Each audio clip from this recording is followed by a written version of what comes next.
여러분, 이 시간에는 계속해서 레위기 설교를 하겠습니다. 우리가 레위기서를 통해서 지금 배우고 있는 것들이 하나님께서 이 이스라엘 백성들 가운데 주셨던 그 5대 제사를 보고 있습니다. 레위기서를 통해서 하나님께서 우리에게 주시는 제사, 5대 제사를 보고 있습니다. 자, 우리가 벌써 세 제사나 배웠고 오늘 또 나머지 2 제사를 배울 것인데, 자, 여러분들이 아는 대로 한번 말씀해 보기 바랍니다. 첫 번째가 뭐라고요? 번제, 그 다음이 소제, 그 다음이 화목제, 자, 그리고 오늘은 속죄제, 그리고 또 속건제에 대해서 배울 것입니다. 자, 우리가 번제 그리고 소제를 배웠는데 이 제사들은, 번제와 소제는 모든 제사들의 기본이 된다라고 이렇게 말씀했습니다. 레위기 1장을 읽으면 우리에게 말씀해 주신 것이, 너희들이 하나님 앞에 나와서 예배드리기 원하고 또 제사드리기 원하고 하나님 앞에 예물을 드리기 원한다면 너희들이 번제로 하나님 앞에 나올 것이다 라고 이렇게 말씀하여 주십니다. 그리고 번제를 드릴 때에 종류들이 많이 있습니다. 그런데 그 종류는 어떤 종류들이 있냐, 여러분들의 형편 가운데, 형편에 따라가서는 그것이 정말로 소가 될 수도 있고, 그것이 또 양이 될 수도 있고, 또 염소가 될 수도 있고, 또 그렇게까지도 못 드린다면 정말로 산비둘기, 집비둘기도 될 수 있고, 또 그것까지도 안 된다면 나중에 소제까지 넘어가서는 정말로 곡식을 빻아가지고 드리는 그러한 예물을 드리는 것을 볼 수가 있습니다. 하나님께서는 이렇게 우리가 하나님 앞에 나와서 예배를 드릴 때 번제, 소제, 하나님께서는 우리의 정성을 받으시기 원하십니다. 우리의 희생을 받으시기 원하시는 줄 믿습니다. 그런데 말하기를, 이렇게 너희들 제물을 드릴 때 이 제물이 정말로 흠이 없는 것이어야 될 것이고, 그리고 이것을 가지고 와서는 너희가 그것을 잡아야 될 것이다 말씀하십니다. 우리가 많이 생각할 때 우리가 짐승을 가지고 오면은 그것을 제사장이 잡는다 생각하지만 그것이 아닙니다. 누가 잡았어요? 그거를? 본인이, 가져온 사람이 그것을 잡았다라는 것입니다. 잡고 그것에 피를 흘려가서는 그 피를 제사장이 가져가고, 또 그리고서는 그것을 가죽을 벗기고 그것을 각을 떠가서는 하는 일 역시 마찬가지로 가져온 사람이 했다라는 것입니다. 자, 여러분, 우리가 이렇게 소에다가 양에다가 염소에다가 또 비둘기에다가 이렇게 안수를 하면서 우리의 죄를 전가하는 것입니다. 그렇다면 지금 우리가 잡고 있는 것, 이거는 무엇을 상징합니까? 누구를 상징하는 거예요? 예수님을 상징하기도 하지만, 그렇지만 지금 내가 지금 이 양에게, 이 염소에게 안수하면서 나의 죄를 전가했기 때문에 이제 이 양은, 이 염소는 나를 대표하는 거예요. 나를 대신하는 거예요. 그러니까 나와 이 짐승을 가져온 짐승은 다른 것입니다. 그러니까 이 짐승을 잡으로써 누구를 잡는 것이냐? 나를 잡는 것이에요. 이 짐승의 가죽을 벗기고 이 짐승의 각을 뜸으로 말미암아 지금 누구를 잡고 있냐? 나를 잡고 있는 것인 줄 믿습니다.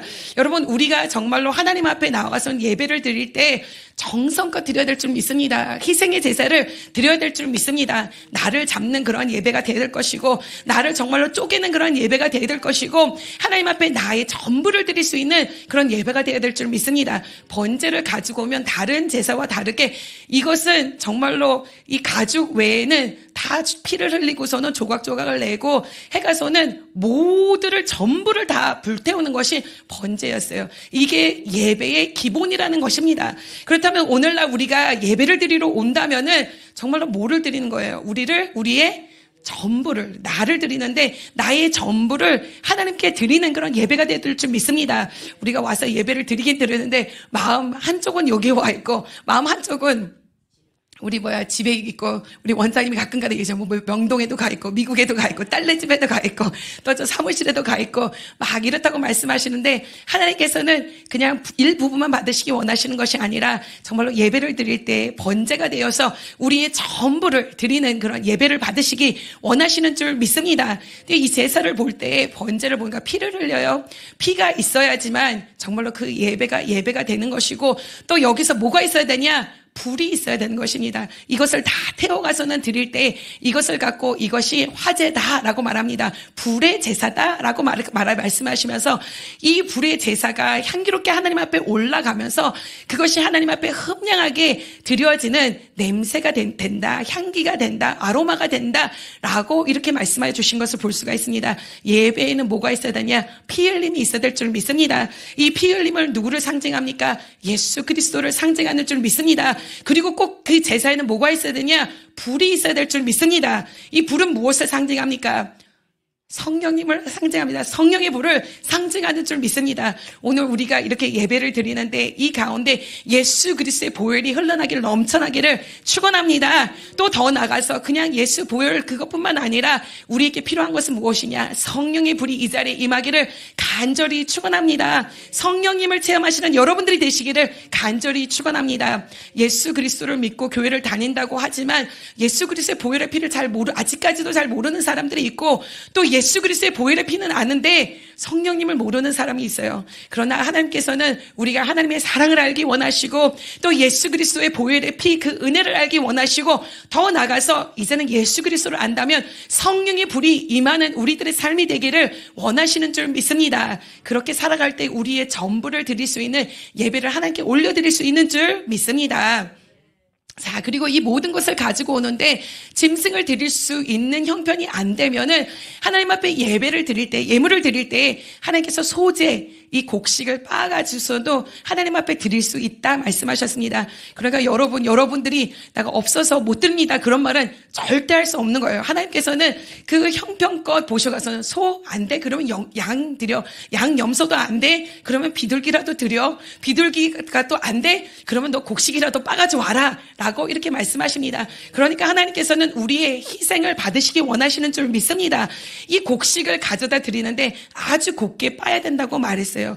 곱게 빻기 위해서는 껍질을 벗겨야 돼요. 껍질 벗기지 않으면 깔끌깔끌해 가서는 이거는 곱게 나올 수가 없습니다. 요즘에는 통미를 좋아해 가서는 통을 좋아해 가서는 깔끌깔끌한 걸 좋아하는데 하나님께서는 깔끌깔끌이 아니라 껍데기도 다 껍질도 다 벗기고 정말로 곱게 빻아서는 그것을 하나님 앞에 정성껏 드리기 원하셨는 줄 믿습니다. 곱게 하는 것 이거는 피 흘리는 것과 마찬가지입니다. 쉬운 것이 아닙니다. 정말로 정성이 들여야지 곱게 빠질 수 있는데 이것을 하나님께서 받으시기 원하시는 줄 믿습니다. 작은 예물이라고 해서 소홀히 드리는 것이 아니라 정성껏 드리기 원하시고 희생의 것을 드리기 원하시고 하나님께서 우리 전부를 받으시기 원하시는 줄 믿습니다. 자, 이 피가 예수 그리스도를 상징한다면 이 곡식은 무엇을 상징할까요? 이 곡식 역시 마찬가지로 예수 그리스도를 상징합니다. 우리가 정말 성만찬을 나눌 때 우리가 포도주를 받으면서 이것은 예수 그리스도의 보혈의 피입니다 하고 받았지. 우리가 이번 주 주일날 추수감사절 하면서 성만찬을 받을 때 제가 이 떡을 이렇게 떠져서 주면서 예수님께서 당신을 위해서 찢기신 몸입니다. 그리고 또 살입니다. 그리고 여러분들을 위해서 흘리신 피입니다 라고 이렇게 나눠줬어요. 자, 포도주는 예수 그리스도께서 흘리신 피를 상징합니다. 그러나 이 곡식은 무엇을 상징하냐? 우리를 위하여서 찢기신 예수 그리스도를 상징하는 줄 믿습니다. 그 곡식을 곱게 빠고 부수고 정말로 깨뜨리는 것, 이것은 무엇을 상징하냐? 우리를 위하여서 정말로 몸을 깨뜨려 주신 그 예수 그리스도, 우리를 위해서 몸을 부수신 예수 그리스도를 상징하는 줄 믿습니다. 그렇기 때문에 오늘 이 예배가 정말로 예수 그리스도를 나타내고 예수 그리스도를 붙잡는 그런 예배가 되기를 간절히 축원합니다. 자, 예배에는 이렇게 화제가 필요하다 말하였고 피를 흘려야 된다. 아니면 곡식을 이렇게 부수어야 된다. 전부를 드려야 된다. 라고 이렇게 말씀하셨습니다. 그리고 또 세 번째로 배웠던 것이 화목제예요. 화목제는 어떨 때 드리냐? 감사할 때 드리는 것입니다. 여러분이 하나님 앞에 감사할 적이 있습니까? 감사할 적이 너무나도 많아요. 이것 해주셔서 감사하고 저것 해주셔서 감사하고 너무나도 많아요. 오늘 우리 아들이 저녁에 어떤 식당에 가서는 장학금을 받으러 간대요. 와, 이 감사한 일이 생겼어요. 자, 그러면 그럴 때는 감사 예물 드려야 돼요. 양궁을 잘해 가서는 선생님이 추천을 해줘 가서는 무슨 어느 협회에서 우리 영성이를 양궁 장학금을 주신다고 그렇게 말씀하셨어요. 그러니까 좋은 일이 일어났을 때, 정말 하나님께서 은혜를 베풀어 주셨을 때, 승진을 했을 때, 문을 열어주셨을 때, 정말 감사할 일이 생겼을 때 우리는 어떻게 해야 된다? 화목제로 감사의 예물을 드려야 될 것이고, 또 나가서 감사뿐만 아니라 우리가 무언가를 서원했는데 하나님께서 그것을 이루어 주셨다. 그러면은 우리가 서원의 예물을 드려야 될 줄 믿습니다. 한나 역시 마찬가지로 하나님 정말 나에게 아들을 주신다면 그 아들 하나님 내가 바치겠습니다. 하나님 앞에 서원의 예물 드리겠습니다. 했더니 하나님께서 그거 이루어 주셨습니다. 그때 어떻게 했어요? 소를 갖다 3마리나 잡고 밀가루 에바를 한 부대를 가지고 왔어요. 20kg나 되는 그 밀가루를 가지고 와가서는 하나님 앞에 드리고 그뿐만 아니라 자기 아들까지도 들여가서는 그 서원을 정말 이루어 주신 하나님께 감사하는 것을 보았습니다. 여러분 지금 기도하는 것 있습니까? 서원하는 것 있습니까?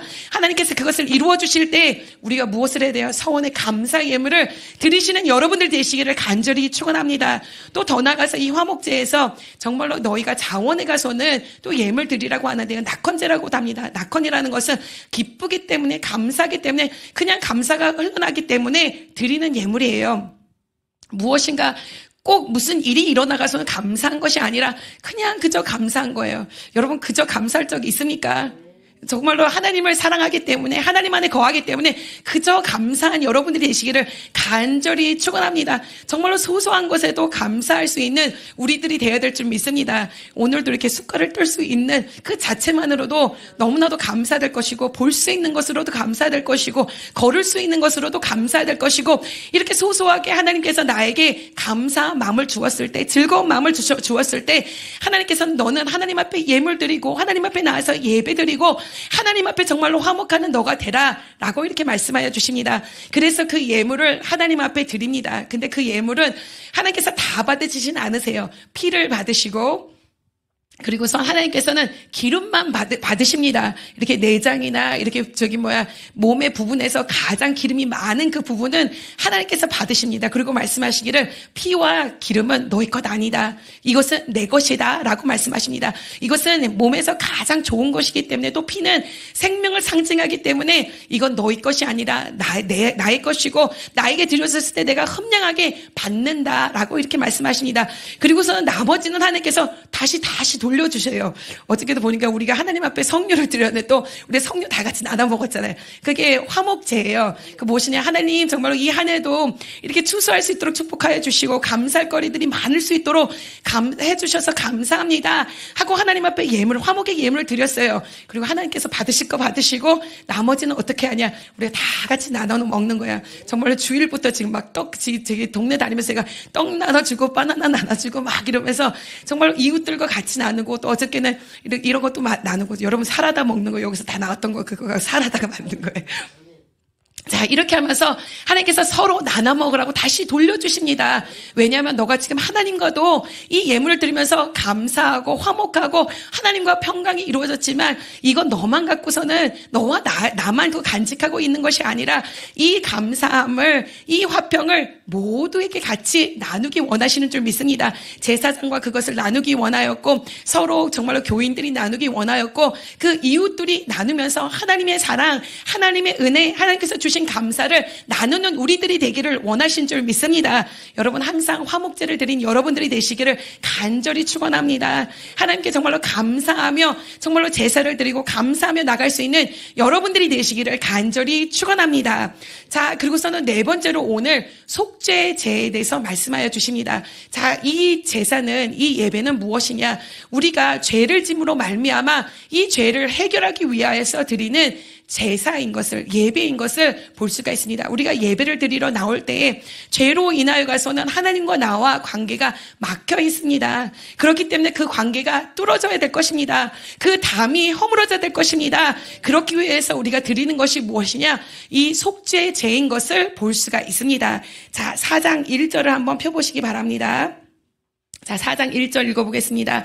여호와께서 모세에게 말씀하여 이르시되 이스라엘 자손에게 말하여 이르라 누구든지 여호와의 계명 중 하나라도 그릇 범하였으되. 자, 이스라엘 사람들 중에서 하나님의 백성들 가운데서 하나라도 계명을 하나라도 그릇 범하게 되면은 너희가 이러한 제사를 드려야 될 것이다 라고 말씀하십니다.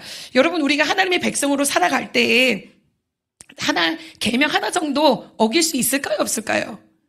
있습니다. 그렇다면 이것은 정말로 이거는 누구도 빠짐없이 드려야 될 그런 제사인 줄 믿습니다. 너희가 하나라도 범하게 된다면은 그러면 너가 하나님 앞에 나와서 제사를 드려라, 예배를 드려라 라고 이렇게 말씀하세요.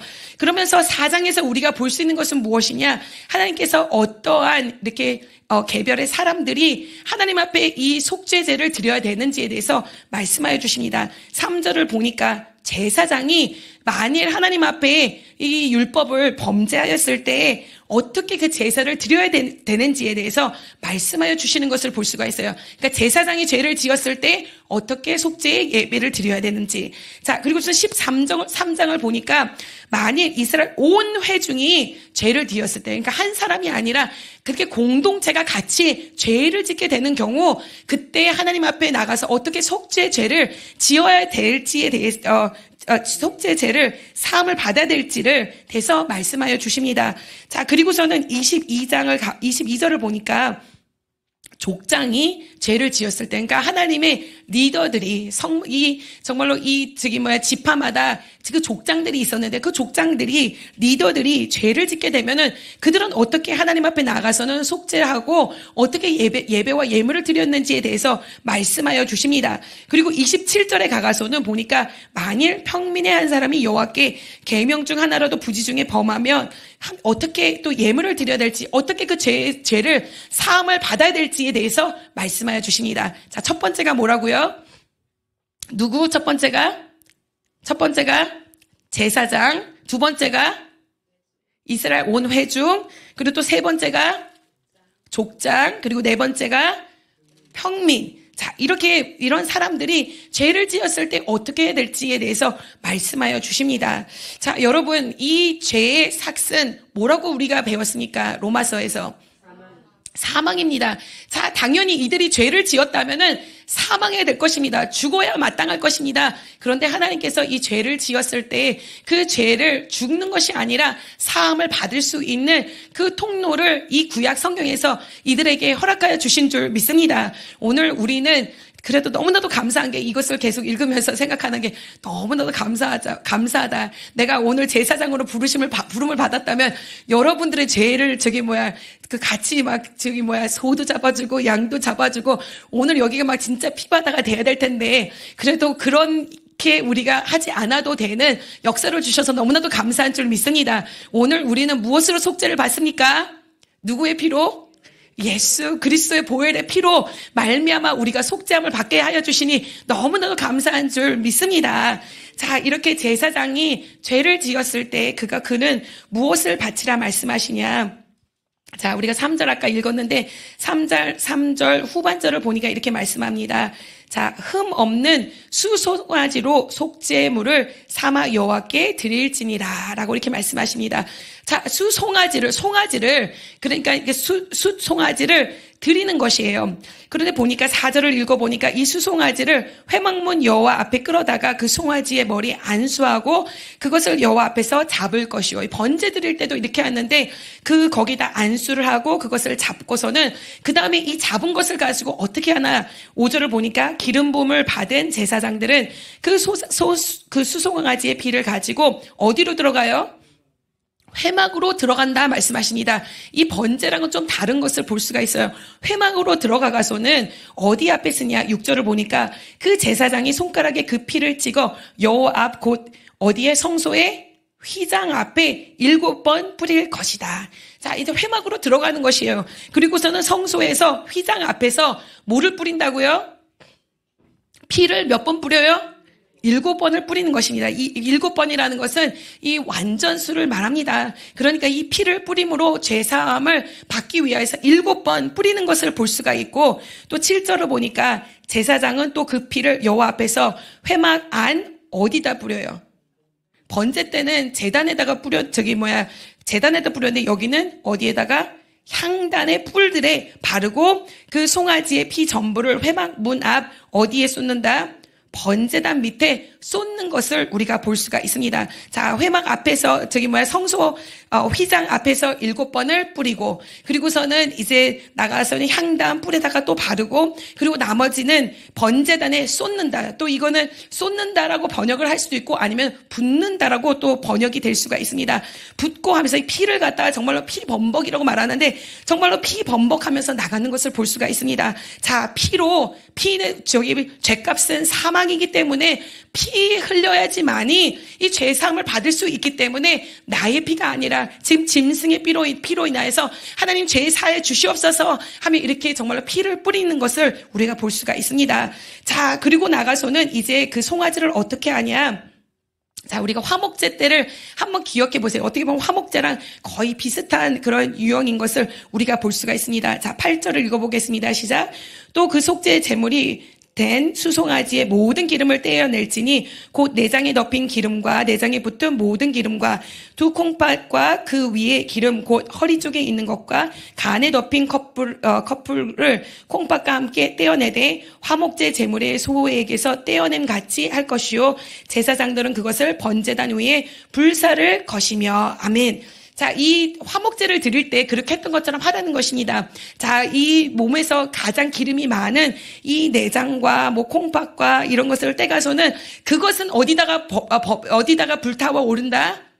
번제단 위에다가 화목제 드릴 때처럼 번제단에 이렇게 태워가서는 하나님 앞에 올라가고 그 기름의 향기가 하나님 앞에 올라갔을 때 하나님께서 그것을 흠량하게 받아주시는 거예요. 아, 지금 회개하고 있구나. 정말로 피를 흘리면서 정말로 하나님 앞에 나의 죄를 사여 주시옵소서 하면서 나오는구나 할 때 하나님께서 그것을 향기를 받아주신다라는 것입니다. 그런데 화목제랑 비슷한 유형이 있기 때문에 그러면 뭐 나머지는 잡아서 사람들이 나눠 먹나? 그런데 그것이 아니에요. 지금 무엇인가 하나님 앞에 잘못했어요. 죄를 졌어요. 그것도 제사장이 죄를 졌단 말이에요. 그렇기 때문에 하나님께서는 어떻게 하시냐? 그 나머지의 부분들은 자, 11절부터 읽어보겠습니다. 시작. 그 수송아지의 가죽과 그 모든 고기와 그것의 머리와 정강이와 내장과 똥 곧 그 송아지의 전체를 진영 바깥 재버리는 곳에 정결한 곳으로 가져다가 불로 나무 위에서 사르되 곧 재버리는 곳에서 불사를 치니라. 아멘. 자, 이 나머지는 예전처럼 나눠가서는 막 먹는 것이 아니라 이것을 진영 밖으로 가져가서는 이거 번제단에 태우는 것도 아니고 번제처럼 번제단에 다 사르는 것도 아니고 진영 밖으로 가져가서는 영문 밖으로 가져가서는 보통 성전에서 나오는 더러운 것들을 버리고 죄를 버리는 그곳에 가져가서는 거기서 불로 나무 위에 다 태워버리는 그러한 일을 하는 것을 볼 수가 있습니다. 지금 제사장이 죄를 지었습니다. 지금 이 짐승은 죄를 상징합니다. 그렇기 때문에 피를 뿌렸고 또 거기서 가장 좋은 것은 하나님께 드렸지만 나머지는 하나님께서 어떻게 하기 원하시냐? 저 영문 밖으로 가져가서 이 죄를 상징하는 것을 다 태워버리기 원하신 줄 믿습니다. 하나님의 목적은 무엇이냐? 지금 하나님의 제사장이 거룩해야 되는데 정말로 성결하는데 그렇지 못하는데 죄를 상징하는 모든 것은 보기 원치 아니하신다는 것입니다. 쳐다도 보기 원치 아니하시는 것입니다. 이것은 저 영문 밖으로 가져가라. 그리고 거기서 무엇으로 태워버려요? 불로 다 태워버리는 줄 믿습니다. 그런데 신기한 사실은 여기서 영문 밖에서 그 더러운 곳에서 그것을 태워버리는데 그것을 12절을 보니까 무엇은 곳이라고 말하냐? 정결한 곳으로 가져간다라고 이렇게 말합니다. 아니 그것이 어떻게 정결한 곳입니까? 모든 더러운 것을 가져가는 것이고 모든 더러운 것들을 다 불태워 버리는 곳인데 그것이 어떻게 정결한 곳이 될 수가 있겠습니까? 그런데 우리가 알아야 될 것은 무엇이냐? 여기서 불로 다 태워버린다라고 말씀하여 주시는 줄 믿습니다. 우리의 더러운 것, 우리의 더러운 죄악들이 그 영문 밖에서 다 불로 태워지는 그런 역사가 일어나는 곳이기 때문에 그 태워짐으로 말미암아 그것이 정결한 곳이 된다라는 것입니다. 여러분 우리가 죄가 있어서 하나님 앞에 나가지 못하지만 예수 그리스도의 보혈의 피로 말미암아 우리가 깨끗함을 얻고 정말로 죄의 삭슬 폐하게 되고 그리고 더 나가서 성령의 불로 우리의 더러운 모든 것을 사하여 주시는 줄 믿습니다. 성령의 불로 다 태워질 때에 우리가 이제는 부정한 자가 아니라 하나님 안에서 정결한 자가 되어서 나갈 수 있도록 축복하여 주실 줄 믿습니다. 자, 이렇게 제사장이 죄를 지었을 때는 수송아지를 가져오라 라고 말했어요. 송아지가 어저께 저기 몇 번도 말했지만 정말로 송아지는 비싼 것이에요. 요즘에는 저기 송아지 한 마리가 몇 천만 원씩 한다 이렇게 말을 하는데 그렇게 송아지를 드리라고 말했는데 온 회중이 같이 죄를 짓게 될 때에 그때는 무엇을 드리라 말하나 한번 보겠습니다. 자, 14절을 보겠습니다. 시작. 그 범한 죄를 깨달으면 회중은 뭐를 잡으라? 수송아지를 속죄제로 드릴지니 그것을 회막 앞으로 끌어다가 회중의 장로들이 여호와 앞에서 그 수송아지를 머리에 안수하고 그것을 여호와 앞에서 잡을 것이요. 아멘. 자, 이 제사장은 뭐를 잡았어요? 수송아지를 잡고 또 이 회중도 이 수송아지를 소를 잡는 것을 볼 수가 있습니다. 자, 이 정말 한 사람이 죄를 졌을 때 수송아지를 잡고 그리고 또 이 회중이 많은 사람들이 졌음에도 불구하고 이 하나로 해결이 된다라는 것입니다. 자, 그리고서는 이것을 어떻게 하냐? 똑같은 모습으로 이렇게 죄를 사함을 받는 것을 우리가 볼 수가 있습니다. 여러분, 회중이 죄를 질 적이 있습니까? 같이 함께 있어요, 없어요? 있습니다. 우리가 교회 안에서도 교회가 정말로 하나님의 회중인데 회중이 같이 하나님 앞에 죄를 질 적이 너무나도 많습니다. 하나님이 정말 하지 말란 일을 하기도 하고 또 성도가 목사를 대적하기도 하고 또 정말로 하나님 앞에서 해야지 말아야 될 것들을 하는 적이 있어요. 우리가 이스라엘 백성들을 봐도 정말로 모세가 하나님 앞에 가서 율법을 받고 성명을 받고 정말로 십계명을 받고 이러는 가운데 그 회중이 무엇을 하였습니까? 밑에서 뭐 했어요? 위에서는 막 지금 십계명 받고 막 율법 받고 막 하나님의 성령의 불을 받고 막 지금 그러고 있는데 밑에서는 지금 죄를 짓고 있는 거예요. 죄를 짓고 있는데 무슨 죄를 짓고 있냐? 금송아지를 만들어 가서는 막 금을 막 가져다가 금송아지를 만들고서는 하나님을 섬겨야 되는데 그러지 아니하고서는 정말 우상 단지를 만들어 가서는 그랬던 모습이 있었던 것을 볼 수가 있습니다. 자, 이렇게 죄를 지었을 때에 정말로 이 하나님 앞에 송아지를 가져다가 회중이 하나님 앞에 정말로 기도해야 될 것이고 예배드려야 될 것에 대해서 말씀하여 주신 줄 믿습니다. 그런데 이번에는 안수를 하는데 누가 안수를 한다고 말했어요?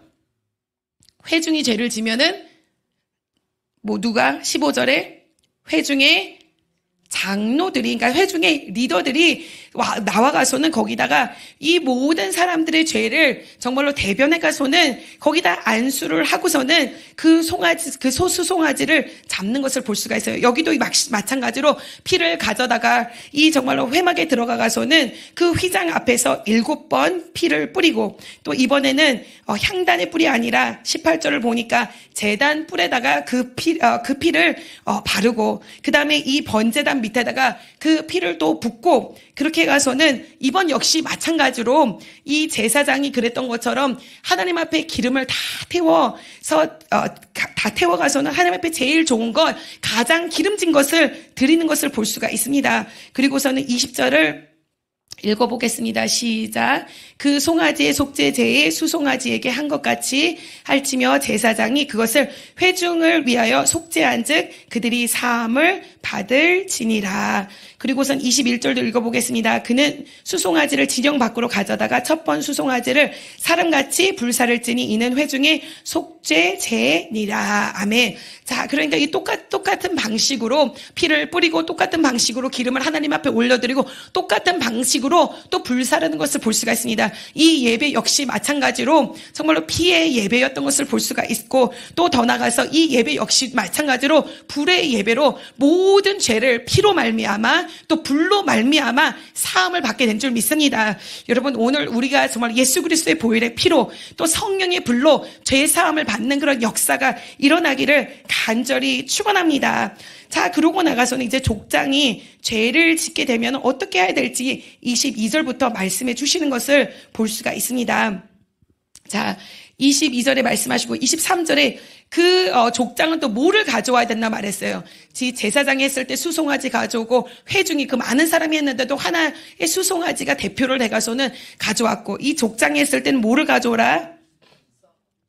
염소를 가져오라라고 말씀하시는 것을 볼 수가 있습니다. 그리고 역시 마찬가지로 이것은 수소에다가 안수를 하는 거예요. 자, 정가하는 거예요. 우리의 죄를 정가하고 또 24절을 보니까 안수한 다음에 잡는다라고 말합니다. 25절을 보니까 역시 마찬가지로 그 피를 손가락에 찍어가서는 번제단 뿔들에 바르고 또 번제단 밑에 쏟고 붓고 그리고서는 26절을 보니까 이것은 어떻게 하냐? 또 기름을 예전과 같이 이 제사장이 그랬던 것처럼 회중이 그랬던 것처럼 기름 역시 하나님 앞에 불살라 오른다 말합니다. 그리고 26절 후반절을 보니까 이같이 제사장이 그 범한 죄에 대하여 그를 위하여 속죄한즉 그가 사함을 얻으리라. 아멘. 자, 여기서 보니까 이 기름을 하나님께 드리고 이 나머지에 대해서는 어떻게 하는지에 대해서 말씀 안 하셔요. 제사장이 그랬을 때 그리고 또 회중이 그랬을 때는 어디 가지고 나머지를 가져간다고요? 저 영문 밖으로 가가서는 그것을 불로 다 살아버렸다고 말씀드렸어요. 그런데 여기서는 하나님께서 기름 받으시고 나중에 우리가 7장에서 볼 수 있는 것은 이 나머지는 화목 제물로 이렇게 제사장과 나누었던 것을 볼 수가 있습니다. 자, 그리고서는 27절부터 말씀하신 것이 평민이, 그러니까 우리를 말하는 거예요. 여러분들이 죄를 지었을 때에는 어떻게 이 죄를 가지고 사함을 받을 수 있는지에 대해서 말씀하여 주십니다. 자, 이 족장이 죄를 지었을 때는 숫 염소를 가져온다 말하였는데 이 평민이 죄를 지었을 때는 무엇을 가져올 수 있나 말씀하여 주십니다. 자, 28절을 보겠습니다. 다 같이 읽어보겠습니다. 시작. 그가 범죄한 죄를 누가 그에게 깨우쳐 주면 그는 흠없는 암 염소를 끌고 와서 그 범한 죄로 말미암아 그것을 예물로 삼을지니라.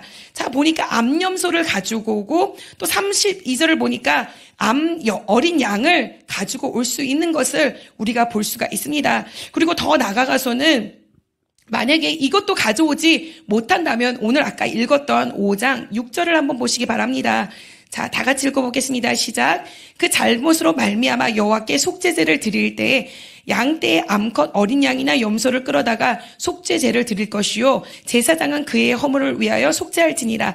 만일 그의 힘이 어린 양을 바치는 데에 미치지 못하면 그가 지은 죄를 속죄하기 위해서 뭘 가져오라? 산비둘기 2마리나 집비둘기 새끼 2마리를 여호와께 가져가되 하나는 속죄 제물로 삼고 하나는 번제물로 삼을지니라. 아멘. 자, 이 평민에 대해서 보니까 이것이 거의 번제 드릴 때나 비슷한 것을 볼 수가 있어요.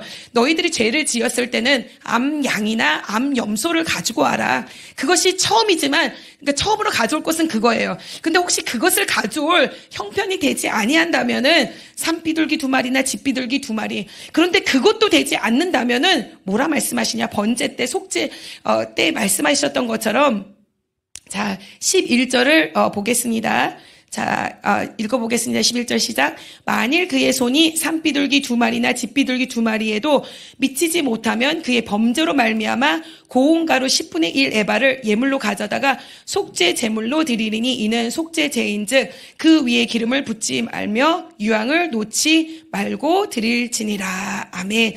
자, 하나님께서 보니까 이렇게 정말로 죄를 지었을 때 죄 사함을 받기 위해서는 가져와야 될 것에 대해서 말씀하시고 또 피를 흘려야 될 것을 말씀하시고 그렇지만 그렇지 못한다면은 곡식이라도 가져와가서는 그것을 곱게 빻아서는 가져오라 말씀했어요. 아까 말했던 것처럼 번제를 드릴 때 또 말씀해 들은 것처럼 이 피를 흘리는 것은 예수 그리스도의 피를 상징합니다. 그러나 그렇지 못해서 곡식을 가져오면 그것 역시 누구를 상징한다? 누구를 상징한다? 예수를 상징하는 줄 믿습니다. 그러니까 죄사함은 누구로만 죄사함을 받을 수 있다? 예수 그리스도로만 죄사함을 받을 수 있는 줄 믿습니다. 자, 이것을 이렇게 가지고 왔을 때 어떻게 하냐? 자, 우리가 다시 24장 28절로 돌아가서 그 범죄한 자를 누가 그에게 깨우쳐주면 그는 흠없는 암연소를 끌고 와서 그 범죄한 죄로 말미암아 그것을 예물로 삼아 그 속죄 제물의 머리에 안수하고 그 제물을 번제물에 잡는 곳에서 잡을 것이요. 그러니까 여기서 또 말씀하시는 것이 평민도 역시 마찬가지로 나의 죄를 이 짐승에게 전가해야 될 것이에요. 그리고 이 제물을 잡아야 될 것입니다. 그리고 그것을 피를 흘려야 될 것입니다. 그리고 그 피를 번제단에 발라야 되는 것이 그 뿔에 발라야 되는 것이고 그 제단에다가 그 제단 밑에 뿌려야 되는 것이고 그리고 나머지 기름을 정말 하나님 앞에 화목제로 올려드려야 되는 것에 대해서 말씀하여 주시는 줄 믿습니다. 자, 이렇게 하라고 하나님께서 말씀하여 주시는 것을 우리가 볼 수가 있습니다. 정말로 죄는 정말로 우리가 우리의 죄를 해결한다면 우리가 죽을 수밖에 없는 것입니다. 그런데 지금 누가 죽고 있냐? 이 짐승이 죽는 것을 볼 수가 있습니다. 여러분, 그런데 이게 짐승을 드릴 때 예전에는 하나님께서 어디 가서 짐승을 사가지고 오는 것 그거 받기 원치 않으셨습니다. 우리가 번제 때 보았는데 이것은 자기 집에서 기르는 가축을 가지고 오기 원하셨어요. 자기가 키우던 소이든지 자기가 키우던 양이든지 자기가 키우던 염소이든지 이런 것을 가지고 오기 원하셨습니다. 그런데 생각해 봤을 때 왜 하나님께서 정말로 내가 키우던 것을 가져오기 원하실까? 이 키운다면 흠이 없는 것을 가져와야 되기 때문에 엄청나게 정성껏 이것을 키워야 됩니다.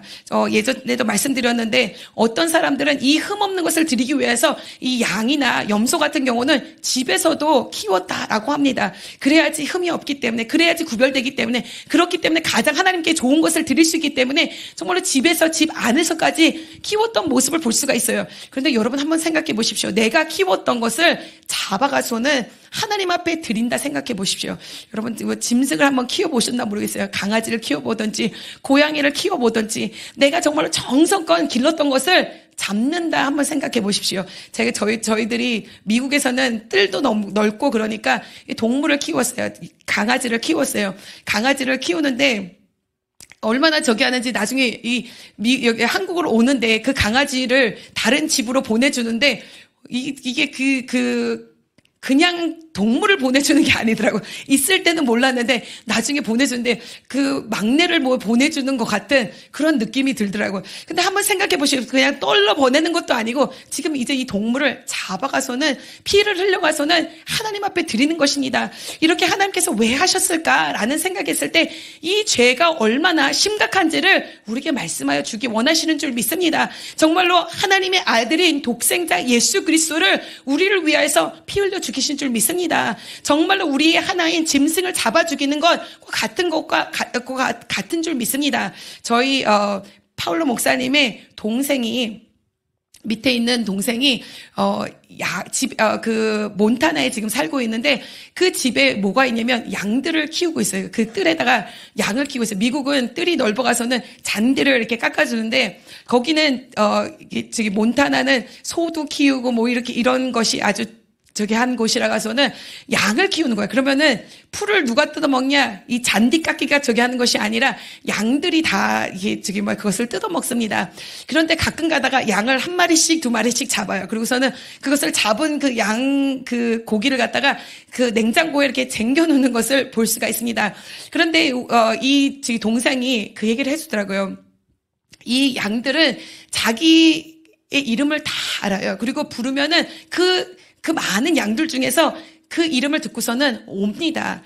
그런데 이 양을 데리고서는 도살장을 가는데 다 안 돼요. 지금 내가 잡혀가서 죽을 거를 알고 있다라는 것입니다. 그래서 오지를 않는데요. 그런데 그 자기의 이름을 불러가서는 목자가 오라 하면은 오는 거예요. 자기가 죽을 것을 알면서도 도살장으로 오는데 그것을 보는데 그렇게 막 눈물이 나더라라는 말씀을 하시더라고요. 그래서 와가서는 그리고서는 그 도살장에서 죽음을 낳고 피를 흘리고서는 나중에 이제 그것을 먹는데 우리한테 그 양고기를 주면서 그러더라고. 우리 양 누구 지금 먹고 있는 거라고 이제 그런 얘기를 해주시더라고요. 근데 왜 정말로 자기가 키우던 것을 하나님께서 이게 죽이라 말씀하시냐, 피 흘리라 말씀하시냐, 각을 뜨라 말씀하시냐, 정말 하나님 앞에 태우라 말씀하시냐, 정말로 이 죄가 얼마나 정말로 하나님 앞에서 신중한 것인지를 우리에게 알려주기 원하시는 줄 믿습니다. 죄의 싹은 사망입니다. 우리가는 죄를 해결할 수 없습니다. 그러나 누가 해결해 줄 수 있냐? 정말 이 동물은 잠깐은 해결해 줄 수 있습니다. 그러나 그 다음 죄를 지을 때까지 밖에 해결해 줄 수가 없는 것입니다. 그러나 우리의 죄를 해결해 주신 분은 예수 그리스도, 그의 보혈의 피로 말미암아 우리의 죄를 해결해 주신 줄 믿습니다. 그의 보혈의 피를 의지하고 정말 나가시는 여러분들이 되시기를 간절히 축원합니다. 자, 이렇게 해서 죄를 사함을 받았다라고 이렇게 말씀하십니다. 그런데 참 신기한 사실은 이들이 죄를 졌는지 모르다가 죄를 깨닫게 될 때에 하나님 앞에 이 속죄 제물을 드리라라고 이렇게 말씀하십니다. 그렇다면 우리가 죄를 깨닫지 못한다면 이 제물을 절대 드릴 수가 없다라는 것입니다. 여러분, 오늘 우리들 삶 가운데 죄가 깨달아져야 될 줄 믿습니다. 우리는 죄를 짓고 죄인임에도 불구하고 우리가 죄인인지를 모르고 살아가는 그런 삶들입니다. 그러나 오늘 성령 하나님께서 우리를 터치하여 주시고 만져주신다면 죄가 죄인 것을 알게 하여 주시고 죄를 깨닫게 하여 주시고 그러므로 말미암아 우리가 하나님 앞에 나가야 될 것인지를 알려주시는 줄 믿습니다. 계속해서 이 레위기 4장 5장을 읽으면 만약 너가 지은 죄를 깨닫게 되면 그때 속죄 제물을 드려라. 너가 죄를 깨닫게 되면 그때 속건제를 드려라 라고 이렇게 말씀하여 주십니다. 오늘 여러분들의 죄가 깨달아지고 하나님 앞에 그 죄사함을 받는 여러분들이 되시기를 간절히 축원합니다. 자, 그러면서, 자, 속건제로 가겠습니다. 자, 14절을, 5장 14절을 보겠습니다. 아니, 속건제로 가기 전에 속죄제를 조금만 더 보겠습니다. 자, 이렇게 죄를 지었을 때, 죄를 깨달았을 때 하나님 앞에 속죄제를 드려라 라고 이렇게 말씀하시는데, 여기서 오늘 5장 1절부터 4절을 보니까 이러한 죄를 너희들이 짓게 된다면 속죄제를 드려야 될 것에 대해서 말씀하여 주십니다. 자, 5장 1절을 다 같이 한번 읽어보겠습니다. 시작. 만일 누구든지 저주하는 소리를 듣고 증인이 되어 그가 본 것이나 알고 있는 것을 알리지 아니하면 그는 자기 죄를 져야 할 것이요 그 허물이 그에게 돌아갈 것이며. 아멘. 자, 5장 1절에는 무엇을 말씀하시냐? 무엇인가 내가 지금 봤어요. 그래가지고는 누구에게 증인이 되어줘야 되는데, 증인이 되어주지 못할 때에 이것이 죄입니다. 그러니까 누구를 도와줄 수 있는 내가 그 증거물을 갖고 있는데 도와주지 못하게 될 때 그 죄를 나중에 깨닫게 됐을 때에 이 속죄 제물을 드려라라고 말씀하시는 것입니다. 이 첫 번째로 볼 수 있는 것은 무엇이냐? 우리가 누군가를 상대로 죄를 짓게 될 때, 누군가 도와줘야 되는데 도와주지 못할 때, 죄를 지었을 때 하나님께서는 그것에 대한 죄를 용서받기를 원하시는 줄 믿습니다. 여러분, 하나님께서 우리를 하나님의 사람을 불러주셨을 때 개인주의로 살라고 불러주신 건 아닌 줄 믿습니다. 나만 잘 되라고 불러주신 것이 아닌 줄 믿습니다. 나를 통하여서 정말로 사람들이 회복받고, 나를 통하여서 구원받고, 나를 통하여서 문제가 해결받고, 이런 것을 보기 원하시는 줄 믿습니다. 그렇기 때문에 내가 누군가를 도울 수 있는데 돕지 않은 것이 깨달아졌을 때에 속죄 제물을 드려라 라고 이렇게 말씀하십니다. 자, 그리고 2절 그리고 3절을 보니까 이렇게 말씀하십니다. 만일 누구든지 부정한 것을, 곧 부정한 들짐승의 사체나 부정한 가축의 사체나 부정한 곤충의 사체를 만졌으면 부재 중이라고 할지라도 그 몸이 더러워져 허물이 있을 것이요. 만일 부지 중이라도 어떤 부정한 것에 닿았는데 그 사람의 부정이 어떠한 부정이든지 그것이 깨달았을 때에 허물이 있을 것이요. 아멘. 자, 이 두 번째 그리고 말씀하시는 것은 무엇이냐? 너희가 만약에 하나님께서 부정하다고 말한 것을 만졌거나 그것과 접촉하게 되었을 때 부정하게 된 것입니다. 그러니까 하나님께서는 우리를 거룩의 사람들로 사용해 주시기 원하시는 줄 믿습니다. 거룩한 모습으로 하나님께 나가기 원하시는 줄 믿습니다. 그럼에도 불구하고 우리가 열심히 거룩하려고 살려고 하는데 세상에서 살다 보니까 우리가 부정한 것과 접촉이 되기 쉽습니다. 그리고 우리가 의도적으로 그럴 수도 있고 의도적이 아닌데도 부정한 것과 접촉이 돼가서는 부정한 사람이 되고 또 부정한 영향력을 받게 될 수도 있습니다. 그런데 그것이 깨달아지게 된다면은 그때 하나님 앞에 속죄 제물을 드려라라고 말씀하십니다. 그러니까 결국 하나님께서 원하시는 것은 무엇이냐? 우리가 깨끗하고 정결한 사람으로 나가기 원하시고 세상에서 구별된 사람으로 나가기를 원하시는 줄 믿습니다. 자, 그리고서는 4절에 말씀하시기를 다 같이 읽어보겠습니다. 시작. 만일 누구든지 입술로 맹세하여 악한 일이든지 선한 일이든지 하리라 함부로 말하면 그 사람이 함부로 말하여 맹세한 것을 무엇이든지 그가 깨달지 못하다가 그것을 깨닫게 되었을 때에 그중 하나에 그에게 허물이 있을 것이니 이 중 하나의 허물이 있을 때에는 아무 일에 잘못하였노라 자복하고 그리고서 이제 제물을 드려라라고 이렇게 말씀하십니다. 자, 그러니까 입술로 맹세를 한 거예요. 맹세를 하는데 악한 것을 맹세할 수도 있고 선한 것을 맹세할 수 있고 그런데 보니까 이 맹세가 함부로 말한 것이 될 때 너가 그것을 깨달아질 때 속죄물을 드려라라고 말씀하십니다. 자, 그러니까 입술로 우리가 지은 죄를 정말로 깨닫게 됐을 때에 하나님께서 너희가 죄를 지었으니 하나님 앞에 속죄를 드려야 된다는 것을 우리에게 보여주시는 줄 믿습니다. 여러분, 입술로 우리가 정말로 몸이 부정하게 될 적이 너무나도 많습니다. 그렇기 때문에 입술로 지은 죄가 깨달아질 때 어떻게 된다? 속죄로 하나님 앞에 속죄 예배로 속죄 제물로 속죄제로 하나님 앞에 나가기를 원하시는 줄 믿습니다. 그러니까 사람과의 관계 가운데 우리가 죄를 짓거나 내가 부정하게 되었을 때 세상으로 인하여서 부정하게 되었을 때 속죄하고 또 입술로 죄를 지었을 때 하나님께 속죄하며 나가고 정결하게 되기를 원하시는 줄 믿습니다. 자, 이렇게 해서 속죄를 함을 받기를 원하셨습니다. 제사장이든지 회중이든지 아니면 우리가 리더로 족장이든지 평미되든지 모두가 죄를 짓기 때문에 하나님 앞에 이렇게 속죄의 예물을 드리고 예배를 드리면서 나가기를 원하셨던 것입니다.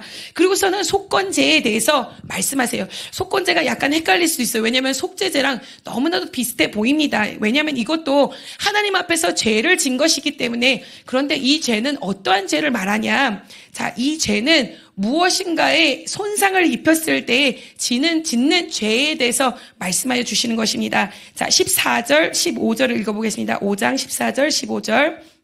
시작.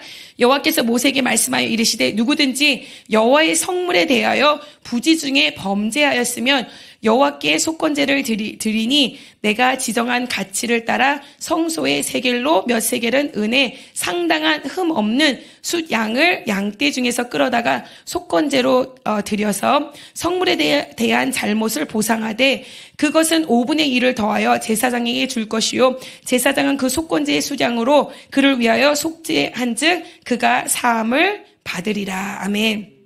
자, 첫 번째로 무언가를 피해를 입힐 수 있는데 첫 번째로는 우리가 이렇게 제단에서 성소에서 정말로 성물에 이렇게 피해를 입힐 수가 있다라는 것입니다. 이렇게 뭐 제사장들이 제사를 지내다 보면은 성물에 피해를 줄 수가 있습니다. 또 예배를 드리다가도 우리가 실수할 수 있습니다. 그런데 그때 하나님께서 어떻게 하라 말씀했으니까 그것을 뭐 하라? 이제 속건제를 드리라라고 말씀하셨어요. 그런데 속건제를 드리는 것뿐만 아니라 뭐를 하라고요? 16절에 보니까 성물에 대한 잘못을 어떻게 하라? 16절 읽어보세요. 다시 시작. 성물에 대하여 잘못을 보상하되 그것의 5분의 1을 더하여 제사장에게 줄 것이요. 그러니까 제물뿐만 아니라 예배드릴 뿐만 아니라 뭘 하라고요? 보상을 해야 된다는 거예요. 보상을 하는데 여러분 만약에 지금 저기 강대상이 파괴가 됐어요. 그러면은 강대상이 만약에 100만 원을 그냥 예를 들면 100만 원이에요. 그럼 100만 원만 갚는 게 아니라 5분의 1을 어떻게 하라고요? 더 하라는 거예요. 그러니까 만약에 100만 원에 5분의 1이면 얼마예요? 20만 원. 그죠? 그러니까 120만 원을 드리라는 거예요. 그러니까 5분의 1을 더해가서는 보상하라라고 이렇게 말씀하십니다. 그리고 나가서는 보상을 하고 난 다음에 하나님 앞에 이제 속건제로 또 예물을 드리라라고 말씀하십니다. 그런데 오늘 속건제를 보니까 이렇게 우리가 속죄제 뭔가를 죄를 지었을 때 드릴 때에는 이것이 암염소든지 암양이든지 아니면 이게 산비둘기든지 집비둘기든지 이게 곡식이든지 됐는데 속건제를 드릴 때는 그렇지 아니했던 것을 볼 수가 있어요. 속건제는 무엇을 드리기 원하셨냐? 숫 양으로만 이것이 죄가 해결되었던 것을 볼 수가 있습니다. 너가 이렇게 만약에 정말로 성전에 성물에 피해를 입혔을 때 이렇게 하나님 앞에 나서 속건제를 드려야 될 것이고 그리고 여기서 말씀하시는 게 17절에 다 같이 읽어보겠습니다. 시작. 만일 누구든지 여호와의 계명 중 하나를 부지 중에 범하여도 허물이라 벌을 당할 것이니. 자, 이게 죄를 졌어요. 죄를 졌으니까 뭐를 당한다고요? 벌 받는다는 거예요. 죄를 졌으니까 벌을 받아야 되는데 그런데 벌을 받는 대신 만약에 속건제를 드리게 된다면 그 죄가 사함을 받게 된다는 것입니다. 자, 18절을 읽어보겠습니다. 시작. 그는 내가 지정한 가치대로 양떼 중 흠없는 수량을 속건제 제물로 제사장에게 가져갈 것이요 제사장은 그가 부지 중에 범죄한 허물을 위하여 속죄한즉 그가 사함을 받으리라. 아멘. 자, 지금 죄를 져가서는 벌을 받아야 되는데 그것이 아니라 순양을 드리고 또 변상을 하고 이렇게 하나님 앞에 나갔을 때 그 죄가 사함을 받는 역사가 일어난다고 말씀하여 주신 줄 믿습니다. 자, 이렇게 우리가 성물에 대해서 이 제단에서도 그러한 죄를 질 수 있지만 또 더 나아가서 이웃에게도 그러한 죄를 질 수 있다라는 것입니다. 누군가에게 손해를 끼칠 수가 있다라는 것입니다. 그러한 죄를 지었을 때는 어떻게 하라 말씀하시냐? 자, 우리가 6장 1절부터 4절까지 한번 읽어보겠습니다. 시작. 여호와께서 모세에게 말씀하여 이르시되 누구든지 여호와께 신실하지 못하여 범죄하되 곧 이웃이 맡긴 물건이나 전당물을 속이거나 도둑질하거나 착취하고도 사실을 부인하거나 남의 잃은 물건을 줍고도 사실을 부인하며 거짓 맹세하는 등 사람이 이 모든 일 중에 하나라도 행하여 범죄하면 이는 죄를 범하였고 죄가 있는 자니 그 훔친 것이나 착취한 것이나 것이나 맡은 것이나 잃은 물건을 주운 것이나 그 거짓 맹세한 모든 물건을 돌려보내되 그 본래 물건의 5분의 1을 더하여 돌려보낼 것이니 그 죄가 드러나는 날에 그 임자에게 줄 것이요. 아멘. 자, 이렇게 사람의 물건에 정말로 피해를 입혔을 때, 뭐 도둑질을 한 것일 수도 있고, 또 뭔가를 길 가다가 지갑을 주웠어요. 길 가다 지갑을 주웠는데, 이것을 사람에게 돌려주지 않고서는 내가 몰래 숨겨놓고 있다가 그게 그 사람이 나타났어요. 그럼 돌려줘야 되는데, 돌려주지 않고서는, 나 몰라, 어디서 못 봤어. 그러고 있다가 나중에 이게 잘못인 것을 깨닫게 되면 하나님께서 뭐라고 말씀하세요? 그것도 돌려줄 뿐만 아니라, 얼마를 더 하라고요? 5분의 1을 아까 성전에 성물을 손실하게 했을 때 5분의 1을 더해서 주라는 것처럼 역시 이웃도 마찬가지로 5분의 1을 더하여서 돌려줄 것이다 라고 이렇게 말씀하십니다. 자, 우리가 사람에게 죄를 졌어요. 그리고 그 죄를 진 것을 정말로 피해를 보상했어요. 그리고 5분의 1이나 더했어요. 이제 그러면은 된 것 아니야? 그러면 이 죄 이거 뭐 이제 쌤쌤 된 거 아니야? 그렇게 생각할 수가 있을 것입니다. 그러나 그럼에도 불구하고 하나님께서는 무엇을 원하셨습니까? 보상을 하고 더 나가서 또 속건제를 드리라 말씀하셨습니다. 왜 하나님께서는 이것도 보상해라. 그런데 보상만으로 해결되는 것이 아니라 속건제를 드리라 말씀하셨냐? 여러분, 우리의 죄를 사할 수 있는 것은 그냥 사람이 용서했다고 되는 것이 아니라 진정한 우리의 죄를 사해 주신 것은 누구십니까? 여호와 하나님만이 우리의 죄를 사해 줄 수 있는 줄 믿습니다. 그렇기 때문에 사람과 화해해야 되지만 진정한 회개는 하나님 앞에 나와서 해야 될 줄 믿습니다. 하나님, 내가 잘못했습니다. 하나님, 이러한 죄를 또 짓지 않게 해주시옵소서. 나의 죄를 사하여 주시옵소서. 정결케 하여 주시옵소서. 깨끗게 하여 주시옵소서 하며 나갈 수 있는 우리들이 돼야 될 줄 믿습니다. 자, 이렇게 해서 하나님께 나오라라고 이렇게 말씀하십니다. 아니, 그러면은 하나님 앞에 속건제를 드리고 순양까지 들여가서는 나가면은 그러면 하나님이 그냥 다 해결해 주시면 되지 않을까요? 또 이것도 갖고 뭐 또 5분의 1까지 더해서 드립니까? 그런데 하나님께서 우리에게 말씀해 주셨습니다. 마태복음에도 보니까 말씀했어요. 너가 나한테 와서 예배를 드리기 전에 그 예물을 놓고 가서는 누군가 같이 누구에게 화해하지 아직도 못한 게 있다면, 잘못을 구하지 못한 게 있다면 먼저 가서 뭐 하라고 그랬어요? 먼저 화해해라. 그거 풀어라. 그리고 나가서는 나한테 와가서는 제사를 드려라. 나한테 예배를 드려라. 그럴 때 내가 그 예배를 받아주리라. 그러나 그렇지 아니한다면 받지 않는다 말씀하셨습니다. 그렇기 때문에 예배가 먼저가 아니라 무엇을 원하십니까? 화해하는 거 먼저 원하십니다. 나의 마음의 중심이 먼저 깨끗해지기를 원하시는 줄 믿습니다. 나의 중심이 하나님께 나가기를 원하시는 줄 믿습니다. 그 문제를 해결하고 나왔을 때 하나님께서 그것을 통해서 우리를 깨끗게 하시고 정결케 하시고 하나님께서 우리의 문제를 해결하여 주실 줄 믿습니다. 자, 이 속죄제, 이 속건제, 이것을 비유하여 말하는 것이 있습니다. 그것은 무엇을 말하냐? 영어로 말하면 missing the mark이라고 합니다. 자, 하나님께서는 우리에게 약속을 주셨습니다. 율법을 주셨습니다. 이렇게 행하라라고 말씀하셨습니다. 우리 아들이 양궁한다고 했잖아요.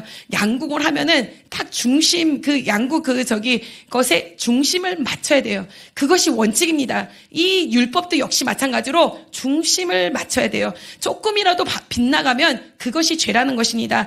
이 missing the mark, 하타트는 정말로 이 중심의 관역의 중심을 맞춰야 되는데, 그러지 못할 때 이것이 죄가 된다는 것입니다. 저번에 우리 영성이가 이 평가전을 하는 데를 갔어요. 보니까 진짜 막 몇 년 동안 쏜 아이들을 계속해서 중심만 쏘더라고요. 너무 신기하게 너무나도 잘 쏘는 거예요. 근데 우리 영성이는 아직까지 그래도 되게 잘하긴 하는데 가끔가다 실패할 적이 있더라고요. 이 관역을 쏟고 나가서는 아이들이 자기가 어디다가 쐈는지를 보고 그것을 다 이렇게 뽑아옵니다. 그런데 저희들은 너무 멀리서 이걸 보기 때문에 만원경으로 이렇게 봐야지 지금 뭐를 쏟고 있는지를 볼 수가 있어요. 그런데 이제 잘 모르겠는데 그 뽑으러 가는데, 우리 영성이가 관역에 있는 걸 뽑으러 가는데 그러지 않고 저쪽 멀리 잔디 있는 쪽으로 가서는 가는 거였어. 제가 왜 저기를 가지? 그러고서는 보니까 그 많은 것은 중심에 맞췄는데 보니까 어떤 화살들은 지금 밖에 잔디에 나가가 있어요. 만약에 사람들이 거기 서 있다면 지금 그거 화살에 맞아가서는 죽은 거예요.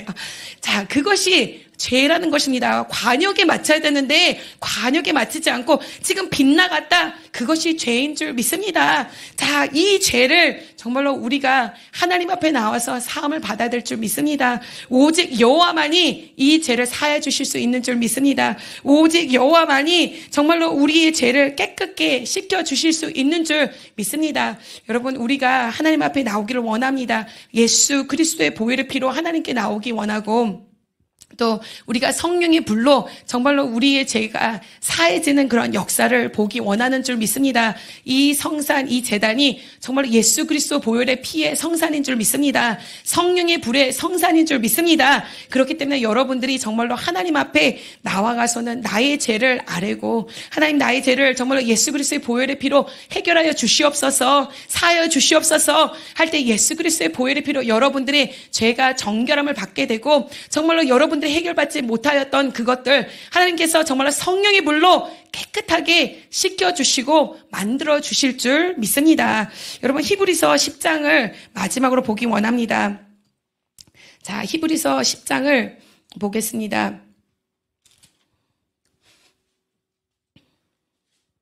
자, 히브리서 10장 10절에 보니까 이렇게 말씀하십니다. 다 같이 읽어보겠습니다. 시작. 이 뜻을 따라 예수 그리스도의 몸을 단번에 들이심으로 말미암아 우리가 거룩하심을 얻었노라. 제사장마다 매일매일 서서 섬기며 자주 같은 제사를 드리되 이 제사는 언제나 죄를 없게 하지 못하였거니와 오직 그리스도는 죄를 위하여 한 영원한 제사를 드리고 하나님 우편에 앉으사 그 후에 자기 원수들을 자기의 발등상이 되게 하실 때까지 기다리시나니 그가 거룩하게 된 자들을 한 번의 제사로 영원히 온전하게 하셨느니라. 또한 성령이 우리에게 증언하시되 주께서 이르시되 그날 후로는 그들과 맺은 언약이 이것이라 하시고 내 법을 그들의 마음에 두고 그들의 생각에 기록하리라 하신 후에 또 그들의 죄와 그들의 불법을 내가 다시 기억하지 아니하리라 하셨으니 이것들을 사하셨은즉 다시 죄를 위하여 제사 드릴 것이 없느니라. 아멘. 자, 이렇게 구약의 제사에 대해서 말씀해 주시고 죄를 졌을 때 어떤 것은 속죄제로 나가야 될지 어떤 것은 속건제로 나가야 될지 말씀해 주셨습니다. 그러나 예전에는 죄를 지었을 때 계속해서 제사로 나가야 됐습니다. 그러나 죄의 문제가 완전히 해결되지 못했던 것입니다. 우리가 관역을 정말로 몸받을 때마다가 우리가 계속해서 이 죄를 위해서 속죄제, 속건제로 나가야 되는데 이제 그 죄를 해결해 주신 것이 예수 그리스도라는 것입니다. 예수 그리스도의 보혈의 피로 그것이 해결됐다라고 말씀하시고 이제 우리의 죄를 누가 해결해 주시냐? 여기서 말씀하신 것이 성령 하나님께서 그것을 해결하여 주실 것에 대해서 말씀하여 주시는 줄 믿습니다. 성령 하나님께서 우리에게 새로운 마음을 주시고 새 영을 주시고 정말 새롭게 하셔야지만 우리가 죄 문제에서 해결받을 수 있는 능력자가 될 수 있는 줄 믿습니다. 에스겔서 36장에 보니까 이렇게 말합니다. 너희들이 예전에는 정말로 죄를 해결할 수 없는 그런 자였다라고 이렇게 말합니다. 너의 육신의 정욕으로는 죄를 해결할 수 없었다. 그러나 내가 이제는 그것이 아니라 너에게 새 영을 부어줄 것이라 말씀하십니다. 그리고 내가 너에게 새 마음을 줄 것이다 말씀하십니다. 그리고 내가 너에게 정말로 너의 육신의 굳은 마음을 제거하고 부드러운 마음을 줄 것이다라고 말씀하십니다. 그럴 때 어떻게 되냐 말씀하시냐. 에스겔서 36장 27절에 말씀하시기를 내 영을 너희 속에 두어 너희로 내 율례를 행하게 하리니 너희가 내 규례를 지켜 행할지라. 내가 너희 조상들에게 준 땅에서 너희가 거주하며 내 백성이 되고 나는 너희 하나님이 되리라 라고 말씀하셨습니다. 자, 예전에는 제사로 해결되지 아니했던 것이 이제는 예수 그리스도의 보혈의 피로 해결되고 더 나아가서 우리의 죄 문제를 해결하지 못하던 것을 성령 하나님의 영으로 성령 하나님으로 해결하여 주신다 말씀하십니다. 여러분, 우리의 육신으로는 죄를 이길 수가 없습니다. 그러나 성령 하나님이 우리에게 임하고 하나님의 영이 우리에게 새 마음을 주실 때에 부드러운 마음을 주실 때에 우리가 이제는 하나님의 말씀대로 살 수 있는 능력자가 될 수 있도록 축복하여 주실 줄 믿습니다. 여러분들 가운데 해결되지 않는 죄가 있습니까? 여러분들 지금 정말로 하나님 이 문제 해결해 주시옵소서. 내 정말로 연약한 육신 하나님 해결해 주시옵소서 하는 것들이 있으니까 이제 이 시간에 예수 그리스도의 보혈의 피로 정결함을 얻고 이제 성령의 불로 그 죄가 해결되는 그런 역사가 일어나기를 간절히 축원합니다. 여러분들의 삶 가운데 그런 역사가 일어나고 여러분들의 자녀 가운데 정말로 죄가 해결되는 역사가 일어나고 이 땅 가운데 정말로 성령의 불로 죄가 해결되는 역사가 일어나기를 간절히 축원합니다.